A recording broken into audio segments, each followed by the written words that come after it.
राज्यसभा में प्रधानमंत्री मोदी की स्पीच, विपक्ष का वॉकआउट। पीएम बोले पेपर लीक के दोषियों को छोड़ेंगे नहीं, मणिपुर की स्थिति हो रही सामान्य। हाथरस हादसे पर मुख्यमंत्री योगी आदित्यनाथ की प्रेस वार्ता, कहा हादसे में 121 श्रद्धालुओं की मौत दुखद, राहत बचाव पहली प्राथमिकता। हाथरस भगदड़ में 122 मौतें, एफआईआर में बाबा का नाम नहीं, सरकारी रिपोर्ट में दावा, सेवादारों के धक्का मुक्की से भीड़ हुई बेकाबू। हेमंत सोरेन को फिर झारखंड सीएम बनाने की तैयारी, जमीन घोटाला मामले में 5 महीने जेल में रहे चंपाई बनेंगे जेएमएम के कार्यकारी अध्यक्ष। लखनऊ में सहारा इंडिया पर ईडी की रेड, 100 अधिकारी एक साथ पहुंचे Kapurthala head office, chit fund से जुड़ा है मामला।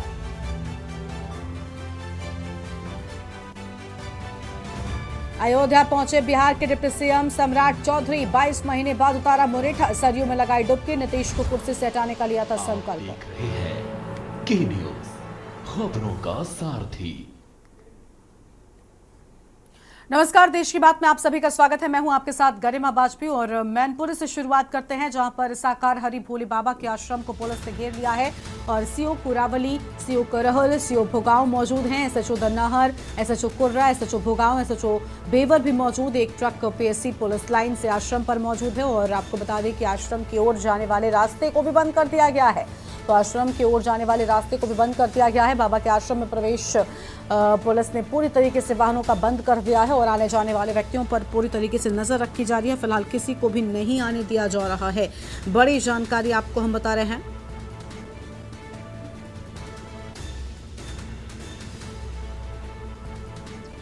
फिलहाल ये बड़ी जानकारी आपको हम बता दें।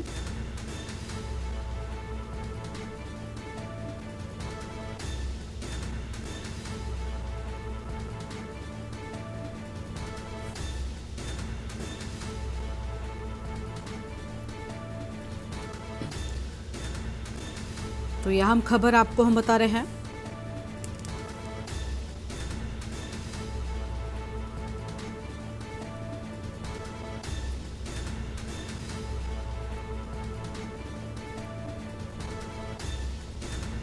एसएचओ दन्नाहर भी मौके पर मौजूद हैं। बड़ी खबर आपको हम बता रहे हैं।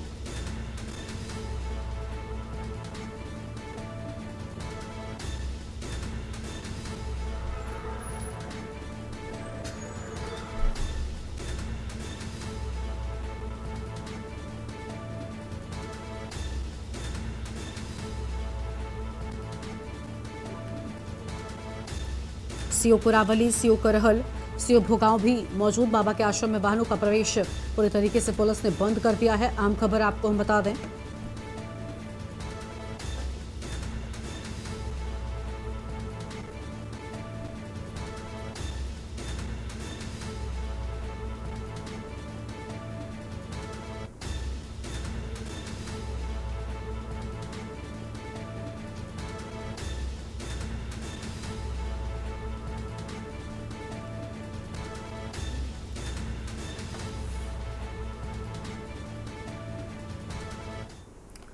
और हाथरस हादसे पर पूर्व सीएम अखिलेश यादव का बयान सामने आया है। इस दौरान उन्होंने क्या कुछ कहा है, आपको सुनाते हैं।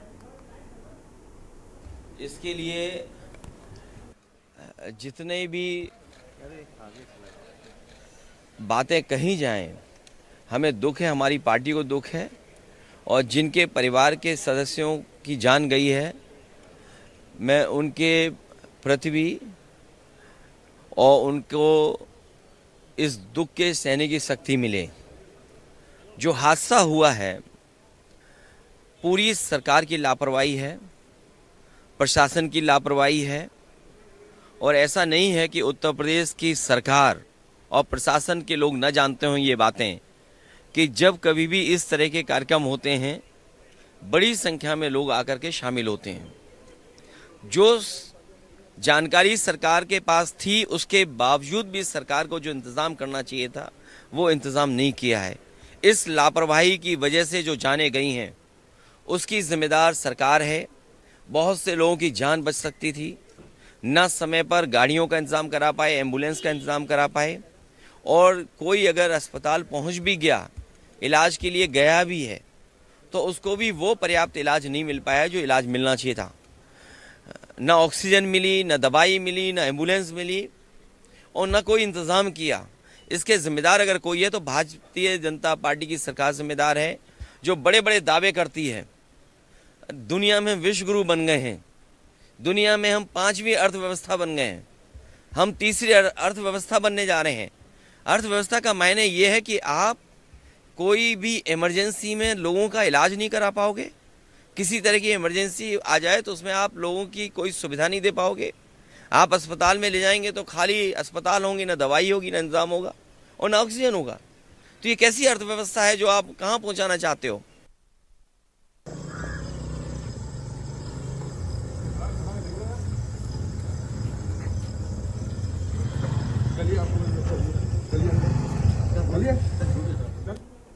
और इसी खबर पर बातचीत के लिए हमारे साथ में जयवीर मावी हाथरस से जुड़ चुके हैं और धर्मेंद्र सिंह हमारे साथ में पुलिस लाइन से जुड़ चुके हैं। सबसे पहले जयवीर का रुख करेंगे। जयवीर, प्रशासन इंतजाम करने में नाकामयाब दिखा और यही वजह है कि ये बड़ी घटना हो गई, बड़ी लापरवाही, बदइंतजामी इस पूरे मामले में सामने आई है। एक तरफ विपक्षी नेता अखिलेश यादव हैं जिन्होंने इस पूरे हादसे को लेकर बड़ा हमला भी बोल दिया। फिलहाल ताजा अपडेट क्या है, वहां पर एक्शन क्या लिया जा रहा है? हाथरस की पुलिस लाइन में मौजूद हूँ, जहां पर अभी उत्तर प्रदेश के मुख्यमंत्री योगी आदित्यनाथ ने प्रेस वार्ता की और तमाम पहलुओं पर अपनी जो विचार थे, यानी कि जो अपनी कार्रवाई थी उस पर रखे हैं। तो मैं आपको बता दूं कि सबसे पहले जो कार्यक्रम के आयोजन को लेकर जो सवाल उठा कि आखिर जो कार्यक्रम है उसमें हादसे का जिम्मेदार कौन था, तो जिस पर मुख्यमंत्री ने कहा है कि आयोजन लगातार होते रहते हैं और बहुत बड़े बड़े आयोजन भी देश में होते हैं। उन्होंने कुंभ का एक उदाहरण भी दिया था कि हादसे नहीं होते हैं, लेकिन इन्होंने मुख्यमंत्री ने साफ तौर पर इशारा किया है कि ये हादसा नहीं, साजिश भी हो सकती है, जिसको लेकर सरकार जांच कर रही है, प्रशासन जांच कर रहा है। एक रिटायर्ड जज की अध्यक्षता में कमेटी भी बनाई जा रही है। तमाम जो सवालों के जवाब मुख्यमंत्री ने यहाँ पर दिए हैं। मुख्यमंत्री ने साफ तौर पर कहा है कि जो हादसा हुआ है इसकी जांच की जाएगी। वही बाबा के नाम पर जो मुख्य आरोपी के रूप में मांग की जा रही थी कि उनका नाम इस एफआईआर में नहीं है, तो उस पर मुख्यमंत्री जी ने कहा था कि जो एफआईआर हुई है वो प्रथम दृष्टा उन लोगों के खिलाफ हुई है जिन लोगों ने इस आयोजन की सहमति के लिए, यानी कि आयोजन के लिए अनुमति के लिए पत्र दिए थे, जिन लोगों ने अनुमति मांगी है। पहले जो शिकायत है, जो मुकदमा दर्ज है उनके नाम है, और जब विस्तृत जांच होगी तो जो भी आरोपी होंगे उन सबके खिलाफ कार्रवाई की जाएगी। वहीं ठीक है जयवीर, आपके पास लौटते हैं। धर्मेंद्र हमारे साथ में जुड़ चुके हैं, अस्पताल से हैं, उनका भी एक बार रुक कर लेते हैं, उसके बाद आपके पास आएंगे। धर्मेंद्र, जिला अस्पताल से फिलहाल क्या अपडेट है? आज मुख्यमंत्री पहुंचे थे, घायलों से उन्होंने मुलाकात की थी, उनका हालचाल जाना था। फिलहाल क्या ताजा जानकारी है? जो घायलों की जो गिनती थी वो क्या बढ़ी है और उनकी स्थिति में फिलहाल कितना सुधार हो रहा है? कितने मरीज हैं जो गंभीर रूप से घायल हुए हैं? ऐसी कोई जानकारी, कोई आंकड़ा अब तक अस्पताल की ओर से सामने आया है क्या?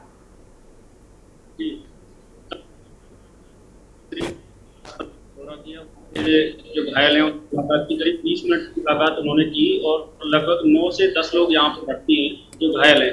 उनसे उन्होंने बातचीत करके उनका हाल जाना और जिसके बाद में वो निकल गए घटनास्थल की तरफ। वहाँ से आने के बाद में उन्होंने एक पीसी की, जिसमें बताया कि इस घटना की न्यायिक जांच होगी और ये घटना जो है एक साजिश, उन्होंने बताया कि ये साजिश लगती है, ये घटना जो हुई है उनका, इसमें उन्होंने बताया कि ये उनकी गलती इसमें है। ठीक है, लौटेंगे आपके पास में। पुलिस लाइन से हमारे साथ में जयवीर लगातार बने हुए। जयवीर, पुलिस लाइन की बात करें तो देखिए जानकारी मिल रही है कि पुलिस अब पूरी तरीके से एक्टिव है। यहाँ तक कि जो रास्ता आश्रम की ओर जाता है वो रास्ता भी बंद कर दिया गया है। अंदर और कोई भी शख्स जो मौजूद है उसको बाहर नहीं आने दिया जा रहा है। पूरी तरीके से पुलिस ने इस सब को अपने कब्जे में ले लिया। फिलहाल आश्रम में क्या कोई गतिविधि हो पा रही है? पूरी जानकारी क्या है? और बाबा को लेकर जो ये कहा जा रहा है कि आश्रम में ही हाउस अरेस्ट किया गया है, उससे जुड़ा क्या अपडेट है?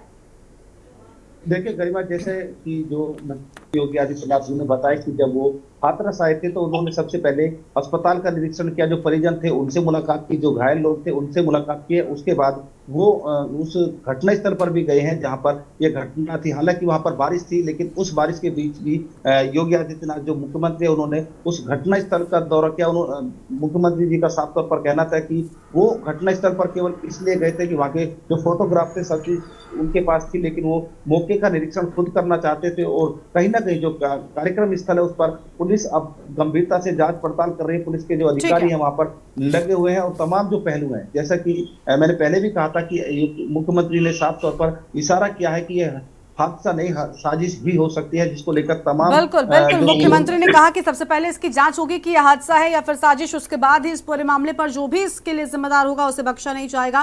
चंद्रजीत हमारे साथ में मैनपुरी से जुड़ चुके हैं, उनका रुख कर लेते हैं। चंद्रजीत, मैनपुरी से क्या अपडेट है फिलहाल, क्योंकि आश्रम को लेकर बताया जा रहा है रास्ता रोक दिया गया है, उस रास्ते पर भी लोगों को नहीं आने दिया जा रहा है, पुलिस चप्पे चप्पे पर तैनात कर दी गई है।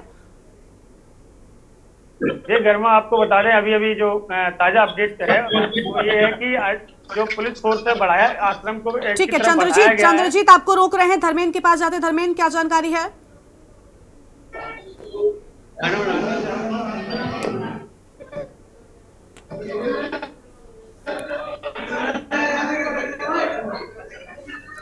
ठीक है, देखिए धर्मेंद्र की आवाज नहीं मिल पा रही है। चंद्रजीत अपनी बात को पूरा कीजिए।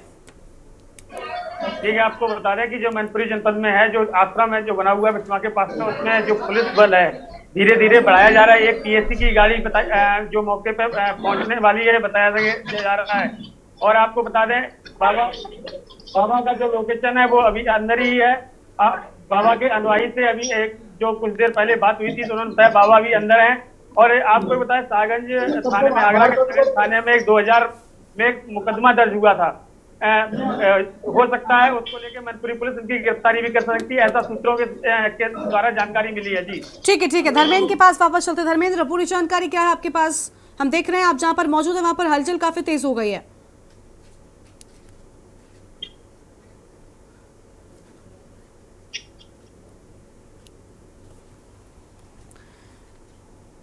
धर्मेंद्र, आवाज मिल रही है क्या आपको?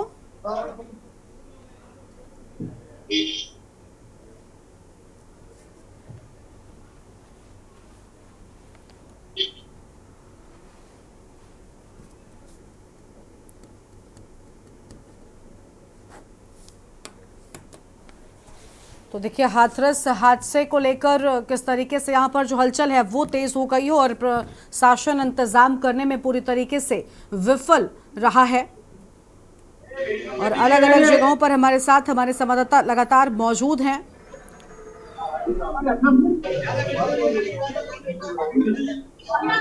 धर्मेंद्र, आवाज मिल रही है क्या आपको?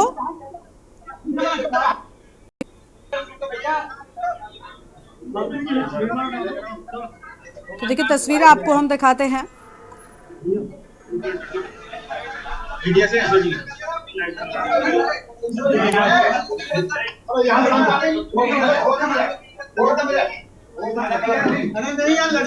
और ये तस्वीरें आपकी टीवी स्क्रीन पर आपको हम लगातार दिखा रहे हैं। देखिए आज सुबह ही एक तरफ जहां मुख्यमंत्री पहुंचे हुए थे तो वहीं दूसरी ओर आपको बता दें कि देखिए यहां पर कांग्रेस के प्रदेश अध्यक्ष अजय राय भी मौके पर पहुंचे हुए हैं। और हाथरस हादसे में 121 श्रद्धालुओं की मौत हुई है, जिसके बाद से लगातार आज सुबह देखिए सबसे पहले मुख्यमंत्री पहुंचे, उन्होंने अस्पताल में जाकर हालचाल जाना है। उसके बाद अखिलेश यादव की भी प्रतिक्रिया इस पूरे मामले पर सामने आई थी। लेकिन अब कांग्रेस पार्टी के प्रदेश अध्यक्ष अजय राय भी पहुंचे हुए हैं, उनकी तस्वीर आपको हम लगातार दिखा रहे हैं। हाथरस हादसे में 121 श्रद्धालुओं की मौत हुई थी और प्रशासन इंतजाम करने में विफल रहा, अखिलेश यादव की ओर से कहा गया था। फिलहाल अजय राय भी पहुंचे हुए हैं और ये तस्वीरें हम आपको दिखा रहे हैं जहां पर मुलाकात करते हुए जो इस भगदड़ में घायल मरीज हैं, अस्पताल में भर्ती हैं, उन लोगों से मुलाकात करने के लिए कांग्रेस के प्रदेश अध्यक्ष अजय राय यहां पर पहुंच चुके हैं।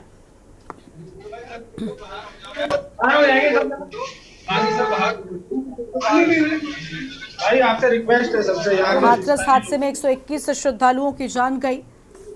बड़ी जानकारी आपको हम बता रहे हैं। प्रशासन इंतजाम करने में विफल रहा, ये बड़े आरोप जो हैं वो भी लगाए गए अखिलेश यादव की ओर से।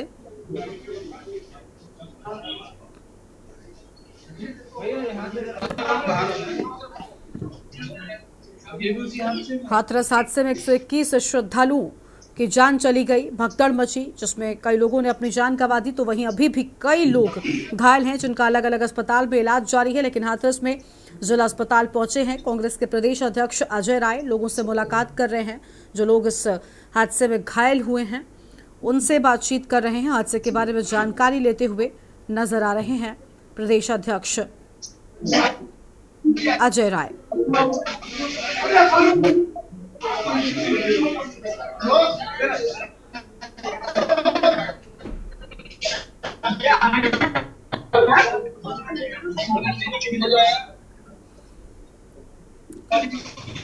तो ये बड़ी जानकारी आपको हम बता रहे हैं।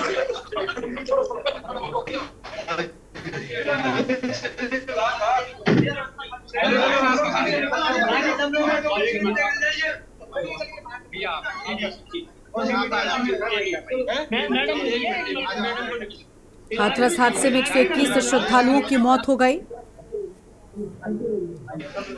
धर्मेंद्र, आवाज मिल रही है क्या आपको? धर्मेंद्र,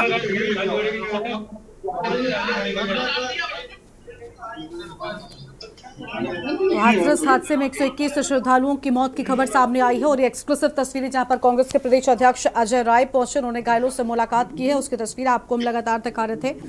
और हाथरस हादसे में 121 श्रद्धालुओं की जान चली गई थी। आपको बता दें कि भगदड़ मची, जिसके बाद कई महिलाओं, बुजुर्गों और बच्चों ने अपनी जान गंवा दी। ये तस्वीरें देखिए मुलाकात के दौरान की तस्वीरें हैं, जब अस्पताल में जो भर्ती मरीज हैं, जो लोग घायल इस भगदड़ में हुए, उनसे मुलाकात करने के लिए अजय राय पहुंचे हुए हैं।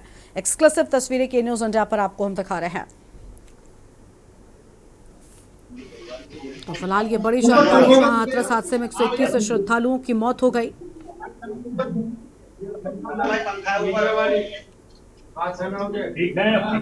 हाथरस हादसे में 121 श्रद्धालुओं की मौत की बात सामने आई। बाबा के गार्ड से धक्का मुक्की हुई थी। सीएम की ओर से भी कुछ खास इस पूरे मामले को लेकर कहा गया। आपको बता दें, देखिए आज अखिलेश यादव ने इस पूरे हादसे को लेकर भी टिप्पणी की थी और सरकार पर बड़ा हमला बोलते हुए स्थानीय प्रशासनिक अमले को भी घेरा और कहा कि बदइंतजामी का शिकार हुए लोग।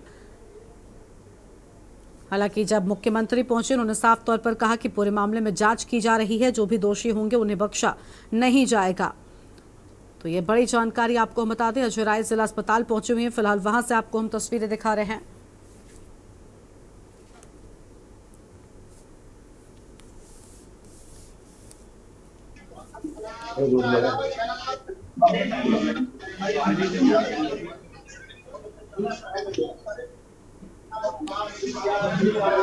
धर्मेंद्र, आवाज मिल रही है आपको हमारी?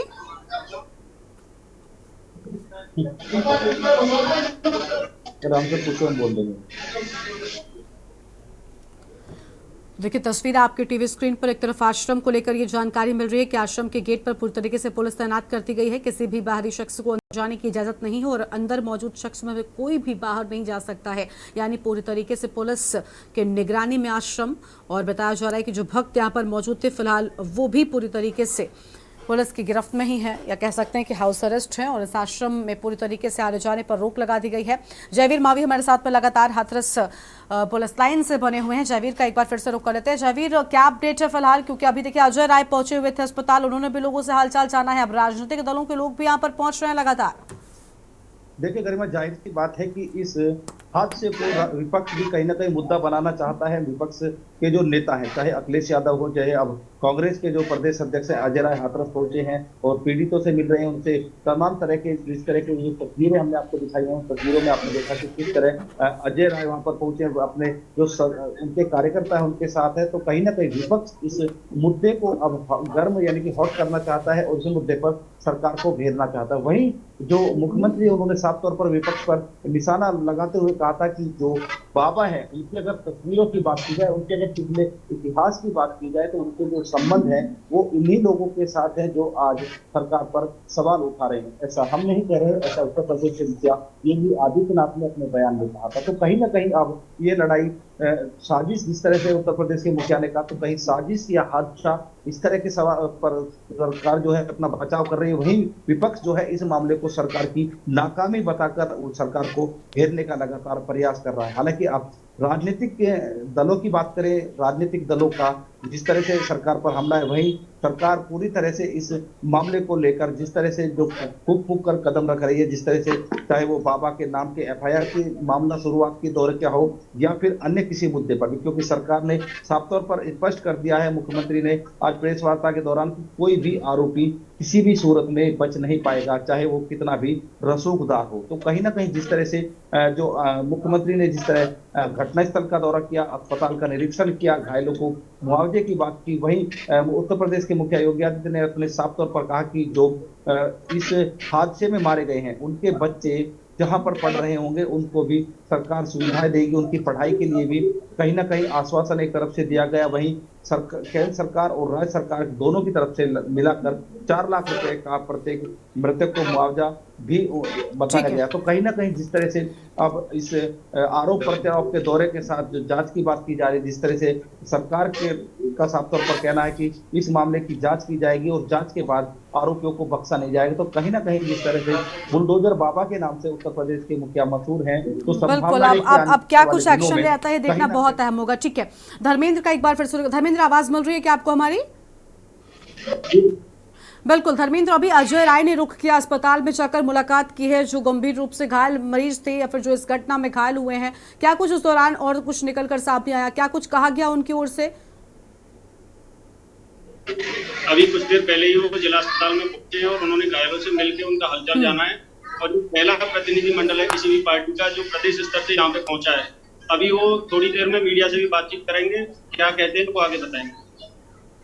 बिल्कुल, जयवीर का एक बार फिर से रुक करते हैं। जयवीर देखिए, इस पूरे मामले में आज सुबह मुख्यमंत्री ने जब घटनास्थल का रुख किया या जिला अस्पताल जब वो गए, उन्होंने भी लोगों से मुलाकात की थी, जो घायल थे उनके परिजनों से बातचीत की थी। उस दौरान उनकी ओर से साफ कहा भी गया था कि देखिए ये साजिश है या फिर घटना है, सब पर जांच की जाएगी, कैसे हुई ये घटना, इसका जिम्मेदार कौन है, हम एक्शन लेंगे। लेकिन उस दौरान एक और खबर निकलकर सामने आई थी, वो ये थी कि एसडीएम की ओर से पूरे मामले में जो प्राथमिक रिपोर्ट है वो डीएम को दे दी गई है और इस प्राथमिक रिपोर्ट में या फिर एफआईआर में बाबा का नाम नहीं है। ये बड़ी बात है।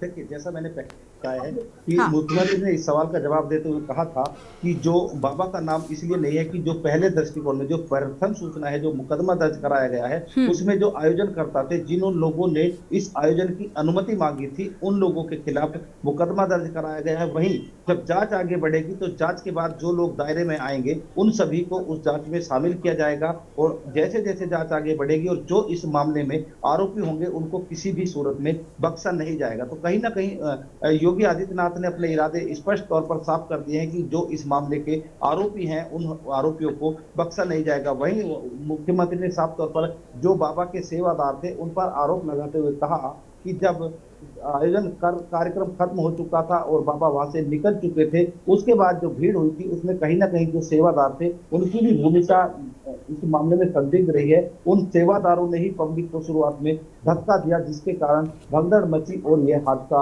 हो पाया है। और वहीं हादसे की घटना के बाद से ही जो इस कार्यक्रम के आयोजक या सेवादार थे वो धीरे धीरे वहां से खिसक गए, जबकि उन्हें कायदे के अनुसार नियमानुसार अगर बात की जाए, सेवा की बात की जाए, तो उन लोगों को जो सेवादार थे उन लोगों की मदद करनी चाहिए थी, पुलिस प्रशासन को सहयोग करना चाहिए था। लेकिन जो सेवादार थे उन्होंने पुलिस प्रशासन को कोई सहयोग नहीं किया, कोई सपोर्ट नहीं की, वहीं वो मौके से फरार हो गए, जिससे कहीं ना कहीं उनकी भूमिका संदिग्ध नजर आ रही है। इसीलिए बार बार यहाँ पर हादसा या साजिश की बात सामने आ रही है। जी बिल्कुल, बहुत शुक्रिया जयवीर आपका हमारे साथ जुड़ने के लिए और अहम जानकारी साझा करने के लिए। तो घायलों को एम्बुलेंस तक नहीं मिल पाई थी। अखिलेश यादव की ओर से देखिए ये बड़ी बातें कही गई थी, बड़ा हमला भी बोला गया था और कहा गया था कि अगर इलाज नहीं मिल पा रहा है तो ये बेहद शर्म की बात है। वहीं मुख्यमंत्री की ओर से कहा गया कि इस पूरे मामले में जांच जो है वो की जा रही है और जो भी दोषी होगा उसे बख्शा नहीं जाएगा। और इस पूरे मामले में इस हादसे को लेकर जो प्रतिक्रियाएं सामने आई हैं, एक बार वो भी आपको सुनाते हैं। दुर्भाग्यपूर्ण घटना है, बहुत ही गैर जिम्मेदाराना व्यवहार भी है प्रशासन का, क्योंकि भोले बाबा उस पूरा क्षेत्र जानता है कि भोले बाबा के कार्यक्रमों में इसी तरह लोगों की बड़ी भीड़ होती है। उसके लिए प्रशासनिक व्यवस्था कुछ नहीं थी, स्वयं सेवक उनके थे, लेकिन जब प्रशासन ने परमिशन दी थी तो प्रशासन को उस परमिशन के हिसाब से व्यवस्था भी करनी चाहिए थी, जो प्रशासन ने नहीं की।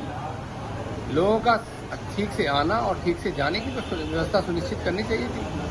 और अब आयोजकों से लेके और भोले बाबा तक टारगेट करने की कोशिश की जा रही है। आयोजकों ने जब परमिशन ले ली, ये तो लोकल इंटेलिजेंस से लेकर प्रशासन की जिम्मेदारी है कि वैसी व्यवस्था करें। तो बहुत गैर जिम्मेदाराना। और जो 2 लाख रुपए मुआवजे की बात की है मुख्यमंत्री प्रधानमंत्री के लेवल से, ये मजाक है लोगों की जिंदगी के साथ। ये बहुत ही दुर्भाग्यपूर्ण है। और प्रशासन क्या कर रहा था? भाजपा हमेशा कहती है कि जहाँ जहाँ हमारी सरकार है वहाँ हम लोग बहुत कुशलता से उस राज्य को चला रहे हैं, विपक्ष नहीं चला रहा है। लेकिन ऐसे में देखिए इतनी बड़ी दुर्घटना, लाखों की संख्या में लोग वहाँ पहुँचे थे, उनके निकासी की व्यवस्था भी उसी तरह से थी जिसके कारण ये दुर्घटना हुई। मुझे लगता है कि दोषी अधिकारियों पर कार्रवाई होनी चाहिए। वहाँ के मुख्यमंत्री को इमीडिएटली रिज़ाइन भी करना चाहिए, क्योंकि इस तरह से इतने सारे लोगों की जान की कीमत कुछ भी नहीं है, खाली वोट बैंक है आपके लिए। बहुत भयानक, दर्दनाक, दुखद घटना है जिसे प्रबंध अगर उचित होता तो रोका जा सकता था। मैं सभी मृतकों को श्रद्धांजलि अर्पित करता हूं और उनके परिवारजनों के प्रति संवेदना। सदन चल रहा है, गृह मंत्री जी से मैं आशा करूंगा कि वो सदन को, दोनों सदनों को अवगत कराएं कि ये घटना की सच्चाई क्या है, कैसे हुई है। और मेरा अनुरोध है कि एक जुडिशियल जांच इसकी हो, उसमें एक्सपर्ट से भी वो बात करें कि भविष्य में ऐसी घटना दोबारा न हो, इसके सुझाव लेने चाहिए और वो सदन के पटल पर रखना चाहिए। दुखद और दुर्भाग्यपूर्ण घटना है। में हमेशा इस प्रकार की घटनाएं घटती है। महाराष्ट्र में 2 साल पहले नवी मुंबई में इसी प्रकार का सत्संग हुआ था। अमित शाह जी गृह मंत्री वहाँ उपस्थित थे, मुख्यमंत्री एकनाथ शिंदे थे, उनके सामने भगदड़ मच गई और उस सत्संग में 50 से ज़्यादा लोगों की मृत्यु हो गई। इस प्रकार के सत्संग में किसी का नियंत्रण नहीं होता। ये बाबा, ये महाराज, ये लोग लोगों को बुलाते हैं और प्रशासन हाथ खड़े कर देता है। उनके ऊपर एक कानून बनना चाहिए। इस प्रकार के सत्संग की जिम्मेदारी कौन लेगा? ये बहुत दुर्भाग्य। गरीब लोग आते हैं बेचारे। लोग इसमें मारे गए हैं, उनके प्रति मेरी गहरी संवेदना है। मैं ईश्वर से प्रार्थना करता हूं कि उनके परिवारों को ये अपार कष्ट सहन करने की शक्ति दे भगवान, और साथ ही साथ इसकी विस्तृत जांच होनी चाहिए, गहनता से जांच होनी चाहिए। इस बाबा का पिछला रिकॉर्ड क्या है, कहां से इसने अपना इतना विकास कर लिया। जो लोग मारे गए, आज मुख्यमंत्री जा रहे हैं वहां पे, तो मैं उनसे मांग करूंगा कि आप उनके लिए, उनके परिवारों के लिए उचित मुआवजे का ऐलान करें, क्योंकि समाज के सबसे अंतिम पायदान पे बैठे हुए ये लोग हैं जिनको आज ऐसी दुर्घटना का शिकार होना पड़ा है। जनपद हाथरस में हुई जो घटना थी, उसके बाद अलीगढ़ में 38 शव यहाँ पर भेजे गए थे। उसमें से 36 की पहचान कर ली गई है, 34 का पोस्टमार्टम हो गया है और उसमें से 31 रवाना भी कर दी गई हैं, बाकी भी अभी रवाना की जा रही हैं। 2 का पंचायतनामा भरा जा रहा है, शीघ्र ही उनको भी उनके स्थान पर रवाना किया जाएगा।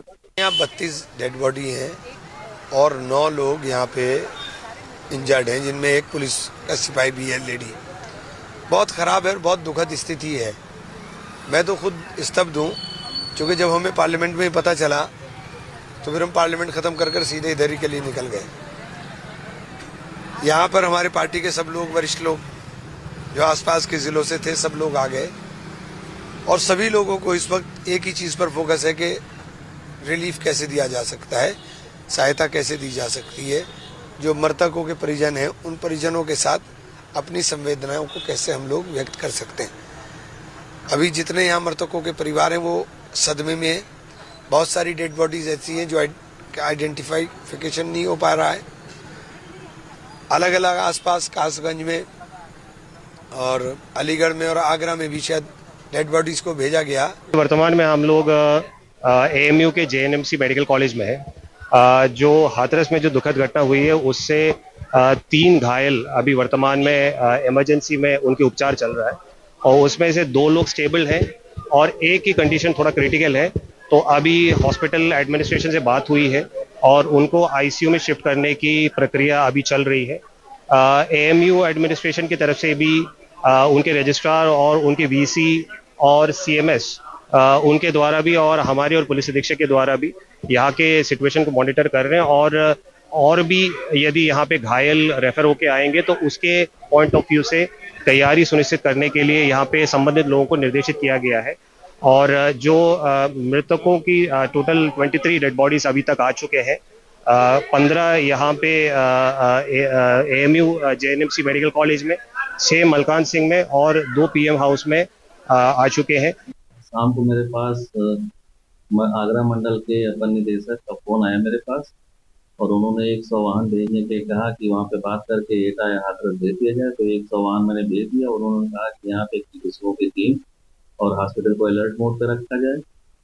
तो यहाँ पे हॉस्पिटल में 30 बेड रिजर्व कर दिए गए और सभी चिकित्सक और पैरामेडिकल कर्मियों को अलर्ट मोड पे रख दिया गया। अगर कोई आवश्यकता पड़ती है और घायल यहाँ पे भी आते हैं तो उनको तुरंत समुचित और पर्याप्त इलाज मिल सके बिना किसी देरी। 32 आए थे, 32 में 19 की आइडेंटिफिकेशन हो चुका है, ठीक है। 11 के हम कर रहे हैं, हमारी टीमें लगी हुई कर रही हैं और एम्बुलेंस हमारे पास है, जगह जगह भेजते जा रहे हैं।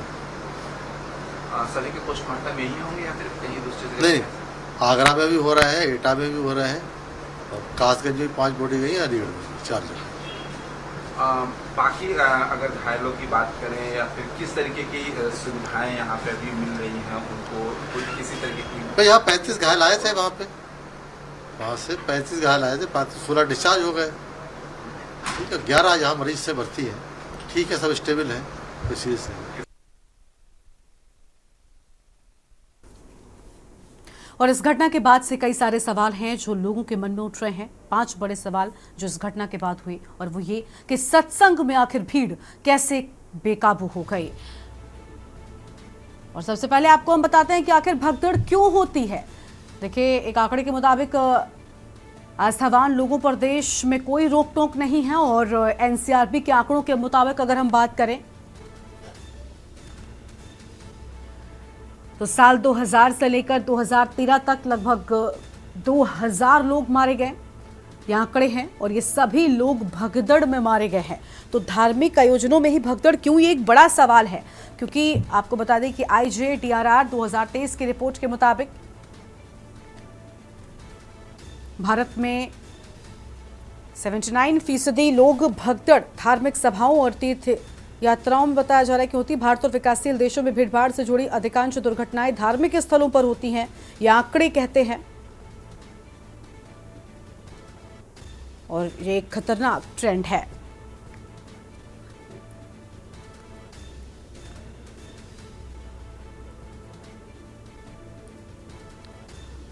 तो आस्थावान लोगों को लेकर जानकारी और एनसीआरबी के आंकड़ों के मुताबिक यह हम बात सामने आई है।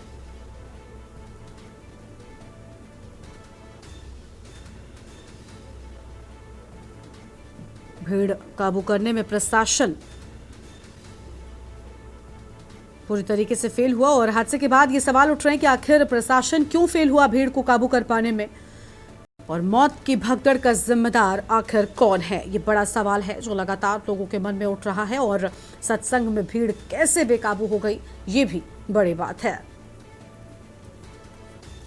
प्रशासन की बदइंतजामी से हुआ यह हादसा।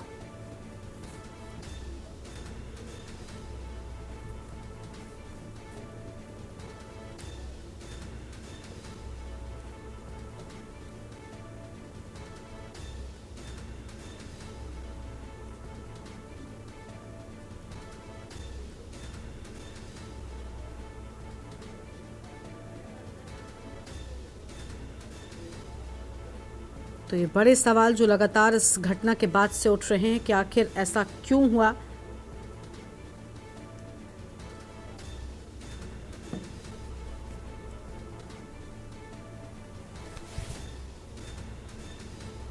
हादसे के बाद ये 5 सवाल जो लगातार लोगों के जहन में आ रहे हैं।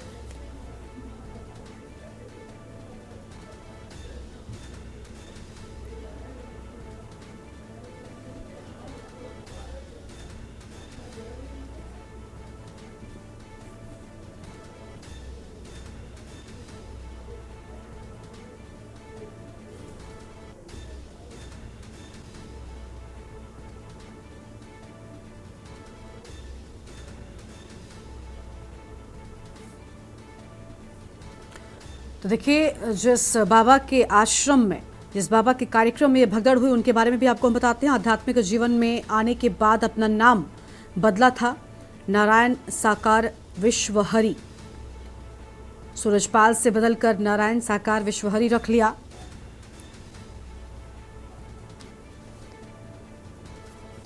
और मूल रूप से एटा के बहादुर नगरी गांव का रहने वाला है नारायण साकार हरि।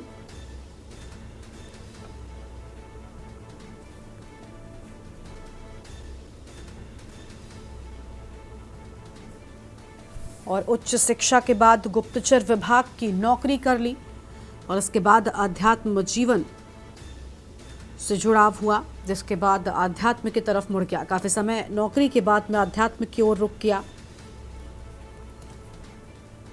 नारायण साकार पटियाली गांव में आश्रम बना लिया।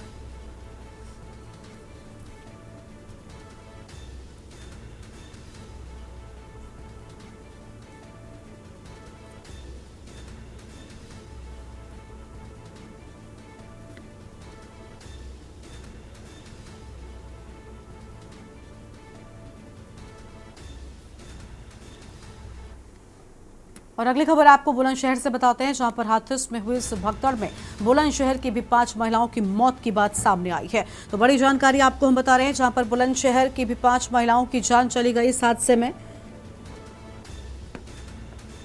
बड़ी जानकारी आपको हम बता रहे हैं, जहां हादसे की खबर सुनकर परिजनों में कोहराम मचा हुआ है। तो हादसे की खबर सुनकर परिजनों में मचा कोहराम। श्री पाल ने कहा कि हादसे का मंजर भयावह था।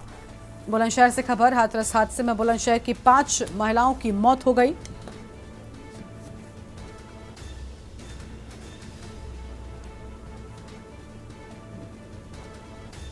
हादसे की खबर सुनकर परिजनों में कोहराम मचा हुआ है। बड़ी जानकारी आपको हम बता रहे हैं।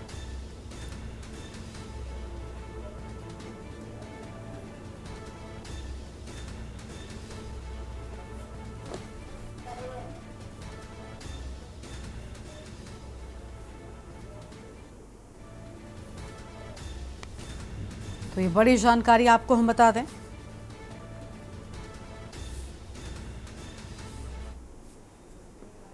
और अगली खबर दिल्ली से सामने आ रही है। इस बीच दिल्ली से एक अहम खबर का रुख कर लेते हैं, जहां पर अरविंद केजरीवाल की ओर से याचिका लगाई गई। वकीलों के साथ मीटिंग बढ़ाने को लेकर याचिका डाले जाने की बात सामने आई है। तो वकीलों के साथ मीटिंग को लेकर डाली गई याचिका। बड़ी खबर आपको हम बता रहे हैं, अरविंद केजरीवाल ने हाईकोर्ट में लगाई याचिका। तो अरविंद केजरीवाल की ओर से हाईकोर्ट में याचिका लगाए जाने की बात सामने आई है। वकीलों के साथ मीटिंग बढ़ाने को लेकर याचिका, और याचिका में हफ्ते में 4 वीडियो मीटिंग की गुहार लगाई गई है अरविंद केजरीवाल की ओर से। दिल्ली से अहम खबर आपको हम बता दें, अभी 2 बार वकीलों से बात करते हैं दिल्ली के मुख्यमंत्री अरविंद केजरीवाल।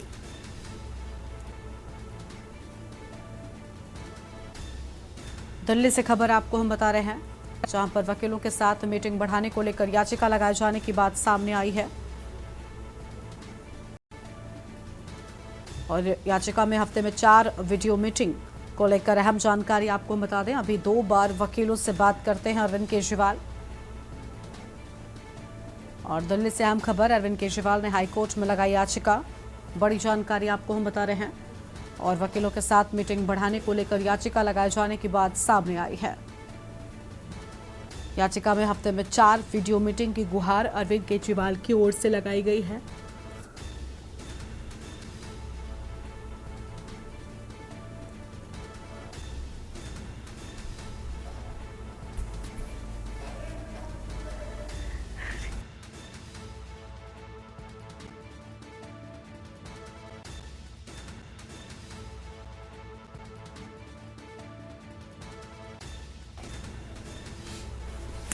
तो अभी 2 बार वकीलों से बात करते हैं अरविंद केजरीवाल। अहम खबर आपको हम बता रहे हैं, दिल्ली से खबर, अरविंद केजरीवाल ने हाईकोर्ट में लगाई याचिका।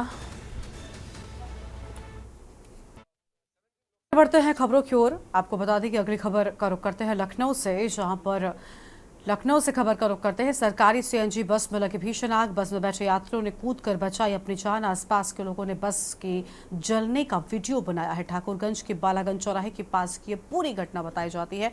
बड़ी जानकारी आपको हम बता दें, जहां पर ठाकुरगंज के पास की ये पूरी घटना लखनऊ से इस बीच ये अहम खबर सामने आ रही थी। तो लखनऊ से खबर आपको हम बता रहे थे, जहाँ पर किसी तरीके से लोगों ने कूदकर अपनी जान बचाई है।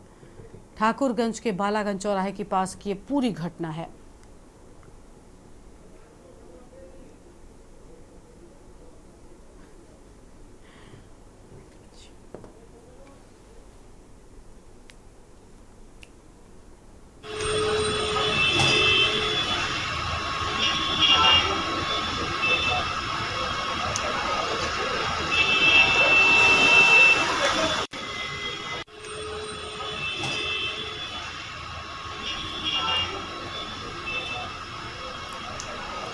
तो ये बड़ी जानकारी आपको हम बता रहे हैं, जहां पर लखनऊ से खबर आपको हम बताते हैं। सरकारी सीएनजी बस में लगी भीषण आग।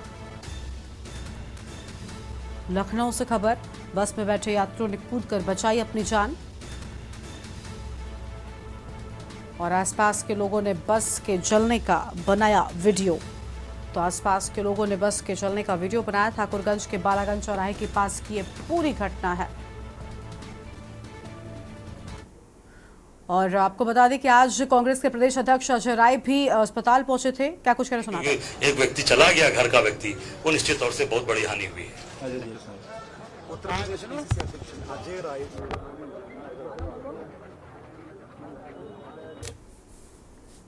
तो देखिए, अजय राय को आप सुन रहे थे, जहां पर आज हाथरस पहुंचे, जिला अस्पताल में जाकर मरीजों से मुलाकात की है। उसके बाद अहम बातचीत करते हुए नजर आए। आगे बढ़ेंगे खबरों की ओर और आपको बता दें कि आगे बढ़ते हैं खबरों की ओर। अगली खबर का रुख करते हैं। अगली खबर है बागपत से, जहां पर हाई टेंशन विद्युत तार टकराया है कैंटर से और कैंटर में भीषण आग लग गई है। चालक की मौत हो गई है। 3 लोग गंभीर रूप से घायल बताए जाते हैं। बागपत कोतवाली क्षेत्र के सरूरपुर कला गांव का पूरा मामला। बागपत से खबर, हाई टेंशन विद्युत लाइन से टकराया कैंटर। बड़ी खबर आपको बता रहे हैं, कैंटर में भीषण आग लग गई और चालक की मौत हो गई है। 3 लोग गंभीर रूप से घायल हुए हैं।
और अगली खबर का रुख कर लेते हैं। देहरादून से इस बीच एक बड़ी जानकारी सामने आ रही है, जहां पर उत्तराखंड के धारचूला में भारी भूस्खलन हुआ।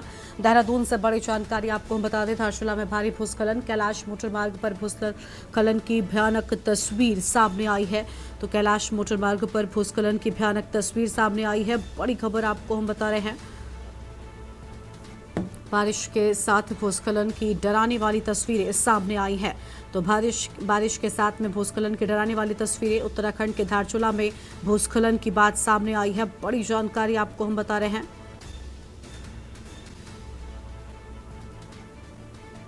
फिलहाल ये बड़ी खबर आपको हम बता दें, जहां पर मानसून की दस्तक के बाद लगातार दरक रहे हैं पहाड़। तो मानसून की दस्तक के बाद लगातार पहाड़ दरक रहे हैं और भूस्खलन की डराने वाली तस्वीर आपकी टीवी स्क्रीन पर आपको हम दिखा रहे हैं।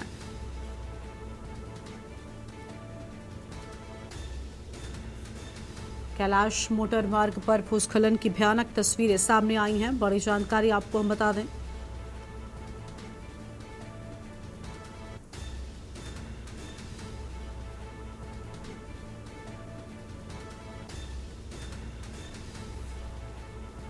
देहरादून से बड़ी जानकारी आपको हम बता रहे हैं।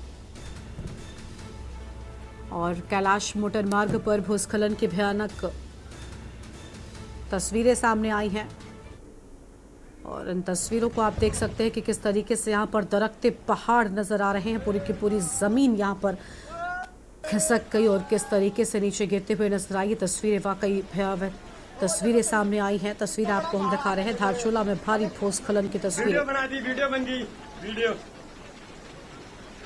तो उत्तराखंड के धारचूला में भूस्खलन की तस्वीरें कैमरे में कैद हुई हैं।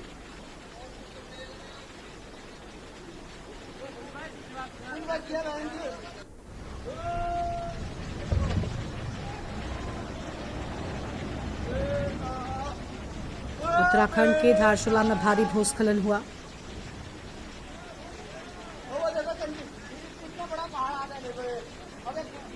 वीडियो बना दी, वीडियो बन गई। वीडियो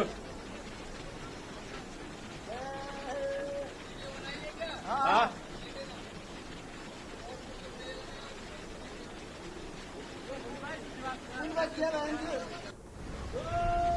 तो उत्तराखंड के धारचूला से ये तस्वीरें जहां पर एक पल में ही पूरी के पूरे जमीन का हिस्सा मिट्टी में मिल गया और भूस्खलन की तस्वीरें सामने आई हैं।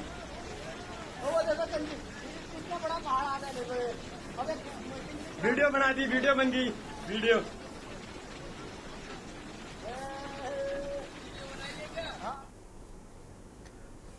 और फिरोजाबाद के मेडिकल कॉलेज के सुसैया में मंगलवार की देर रात उस वक्त हंगामा खड़ा हो गया जब अस्पताल के SISU वार्ड में प्रीति नामक महिला और सुभाष नाम के शख्स की इलाज के दौरान मौत हो गई। घटना के बाद मृतकों का परिवार गुस्से में आ गया और लापरवाही का आरोप लगाते हुए जमकर हंगामा किया है। मृतक के परिजनों ने शव को अस्पताल के बाहर रखकर दोषी डॉक्टर पर कार्रवाई की मांग करने लगे। करीब 3 घंटे तक हंगामा हुआ है। इसे 50 लाख देने के कोई है, 5 लाख 10 लाख कोई देने वाला है। मैं बता रहा हूँ मेरा बेटा हुआ 5 साल पहले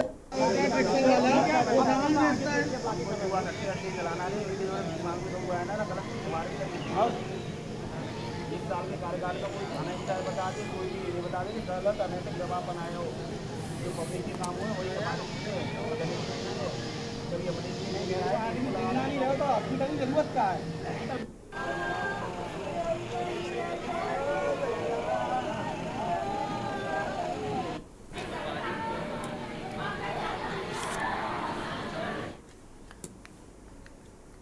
और यूपी के हाथरस में हुए हादसे को लेकर संत महंत अरुणदास ने क्या कुछ कहा है, एक बार आपको हम सुनाते हैं। हाथरस में जो ये दुर्घटना हुई वो सोचनीय है, विचारणीय है। सोचनीय इसलिए क्योंकि ऐसा कृत्य होना नहीं चाहिए कि भगदड़ मचे संतों के यहाँ कार्यक्रम के अंदर, लेकिन जो हुआ हम उसको श्रद्धा सुमन भी अर्पित करते हैं। लेकिन थोड़ा सा व्यवस्थापकों को ये देखना चाहिए कि ऐसी दुर्घटनाएं जीवन में आगे ना हो, और जब भी हम आयोजन करें और इस बात का विशेष ध्यान रखें कि पब्लिक जो है उनको बाहर निकलने का रास्ता अलग हो, संतों के निकलने का रास्ता, संतों को बीच में से मार्ग नहीं बनाया जाए। क्योंकि हर एक श्रद्धालु, क्योंकि हम हिंदू वैदिक परंपरा में रहते हैं, हर एक श्रद्धालु का ये दिल में चाहना होती है कि मैं कथा व्यास के संतों के चरणों को छूऊं और उनसे पुण्य प्राप्त करूं। तो इसी चक्कर में ही ये हुआ, ना कि कोई ऐसी भावना किसी की थी कि ऐसा कुछ एक्सीडेंट हो। लेकिन अगर ये हुआ, हम उन दिवंगत आत्माओं को अपने अखिल भारतीय संत समिति की ओर से भी और समस्त साधु समाज की ओर से श्रद्धा सुमन अर्पित करते हैं और भगवान से प्रार्थना करते हैं कि उनको अपने चरणों में स्थान दे। और हाथरस में हुई भगदड़ के मामले को लेकर अहम जानकारी आपको हम बताते हैं, जहां पर हाथरस में सत्संग के दौरान हुई भगदड़ का पूरा मामला आपको बता दें, जहां कासगंज से एक मासूम सहित 10 लोगों की मौत की बात सामने आई है। तो देखिए, कासगंज से भी एक मासूम सहित 10 लोगों की जान चली गई। अहम खबर आपको हम बता रहे हैं।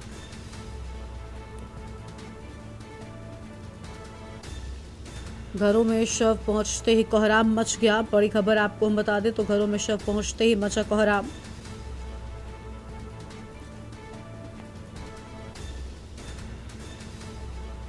घरों में शव पहुंचते ही कोहराम मचा और मृतक परिवारों को सांत्वना देने पहुंचे क्षेत्रीय विधायक। तो मृतक के परिवारों को सांत्वना देने के लिए पहुंचे हैं क्षेत्रीय विधायक। अहम जानकारी आपको हम बता रहे हैं।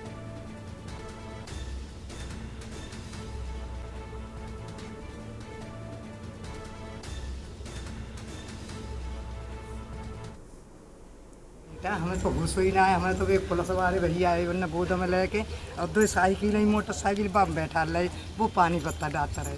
अच्छा, हुआ क्या था? भीड़ में भगदड़ हुई थी, क्या हुआ? हाँ, भीड़ बहुत भारी थी भैया। भीड़ में भैया भगदड़? हाँ, भीड़ में ही। और भी आपके साथ और भी लोग थे कुछ? अब और तो वे तो सब बिछुड़ गए। तो गांव के थे या बाहर के थे? हाँ, गाँव के गए तो कोई ना खबर लगा कितना नहीं।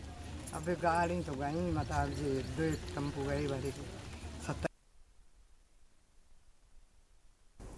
और अमरोहा जिले में लगातार तेज हवा के साथ मूसलाधार बारिश हो रही है। ये बारिश लोगों के लिए अब आफत बन गई है। अमरोहा नगर पालिका के मोहल्ला कुरैशी में मास्टर साजिद का जर्जर मकान अचानक गिर गया। वहां से गुजर रहे लोग मलबे में दबने से बाल बाल बच गए। मकान गिरने से अफरा तफरी मच गई। लोगों ने मकान मालिक मास्टर साजिद को सूचना दी है। अमरोहा नगर पालिका की टीम भी मौके पर पहुंची है और नोटिस जारी किया गया है।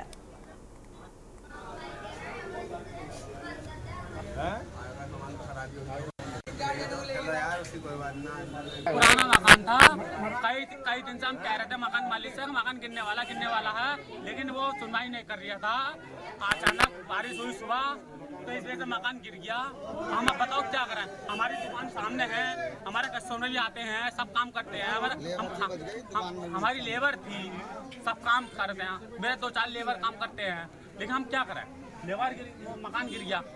तो कोई हादसा, कोई घटना तो नहीं घटी लेबर के? कोई नहीं घटी, बिल्कुल। ये ऊपर वाले का बहुत शुक्र है, बहुत अच्छा खासा शुक्र है जो लेबर ने कुछ नहीं हुआ। ये खाली मकान गिरा, चलता फिरता रोड है, कोई कुछ नहीं हुआ। कहाँ का मामला है? ये मोहल्ला कुरैशी का। जी मेंबर साहब, यहाँ एक दीवार गिर गया मकान, क्या मामला पूरा? अरे ये बहुत खस्ता हालत में थी, और से पहले भी कह रहा था कि दीवार हटा दो, उन्होंने सुना नहीं है। वो इत्तेफाक ऐसा कि आज आग आ गई तो गिर गई है 1-1.5 घंटे पहले। तो यहाँ कोई हताहत कुछ घटना तो नहीं हुई? ना फिलहाल तो कुछ नहीं है, ऐसा कुछ नहीं है जो किसी चोट चाट किसी के नहीं लगी है। तो ऊपर वाले का मकान है। ये एक मास्टर साहब थे, इनका नाम दामाद, क्या नाम था मास्टर साहब का? शाहजी कहते थे, शाहजी थे, उनका मकान है इनके, तो उसमें ये रहते थे। अब वो रहते तो यहाँ थे नहीं, अब वो रहते थे पीछे। तो अचानक है, खैर ये हो गई, कोई दुर्घटना नहीं हुई है। तो ये परिवार का रहता है? परिवार पीछे रहता है इसके। तो कुछ इनके जो है दामाद, वो एडीएम रह चुके हैं, गाजियाबाद यहाँ अमरोहा भी रह चुके हैं, तहसील में तहसीलदार भी रह चुके हैं, एसडीएम भी रह चुके हैं। वो उनका है, ये दम उनकी ससुराल है, ये उनके रिश्तेदार हैं। और अगली खबर अयोध्या से है, जहां बिहार के उप मुख्यमंत्री सम्राट चौधरी की प्रतिज्ञा, जिसमें उन्होंने नीतीश कुमार को उनके पद से हटाने के लिए शपथ ली थी। जिसके बाद आज अयोध्या पहुंचे। उन्होंने अपनी शपथ पूर्ण होने पर रामलला के नगरी में अपने केस और मुरैठा रामलला को समर्पित किया। इतना ही नहीं, सरयू तट पर स्नान के बाद अपने बाल मुंडन भी कराया और सरयू नदी से रामलला के दरबार तक पद यात्रा करते हुए बिहार के उप मुख्यमंत्री अपने समर्थकों के साथ रवाना हुए। नीतीश कुमार 28 जनवरी को इंडी गठबंधन छोड़कर एनडीए की तरफ से मुख्यमंत्री हुए। हम लोगों ने तय किया था कि अयोध्या जाकर श्री राम के चरणों में मुरैठा समर्पित करेंगे। बिहार की जनता ने हमें 75% से अधिक सीटें जिताई है। विपक्ष पर हमलावर होते हुए कहा कि इंडिया गठबंधन कंफ्यूजन में न रहे। एनडीए अगली बार बिहार में एकजुट होकर 40 से 40 सीटें जीतेगा और बिहार के विधानसभा के चुनाव में 243 में से 200 से ज्यादा सीटें एनडीए के खाते में होंगी।